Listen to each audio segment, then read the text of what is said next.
জাতীয় নির্বাচনের জন্য এপ্রিল মাস কোনোভাবেই উপযোগী নয় বলে মন্তব্য করেছেন বিএনপির মহাসচিব মির্জা ফখরুল ইসলাম আলমগীর।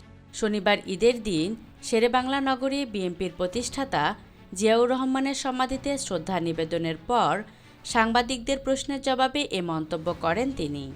এপ্রিল মাস জাতীয় নির্বাচনের জন্য কেন অনুপযোগী তার কারণ জানাতে গিয়ে বিএনপির মহাসচিব বলেন, আমাদের বরাবরই দাবি ছিল ডিসেম্বরের মধ্যেই নির্বাচন।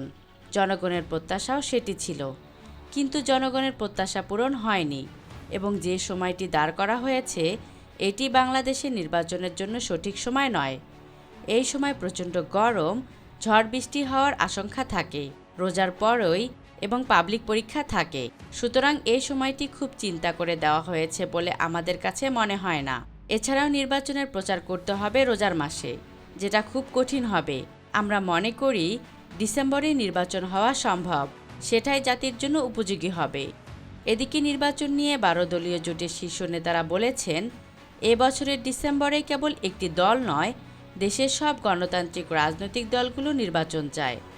এপ্রিলে নির্বাচন হওয়ার কথাটি এপ্রিল ফুল হতে পারে। অধ্যাপক ইউনূস কাকে খুশি করার জন্য ডিসেম্বর থেকে সরিয়ে এপ্রিলে নির্বাচন করতে চাইছেন বলে প্রশ্ন 12 দলীয় জোটের শীর্ষ নেতাদের।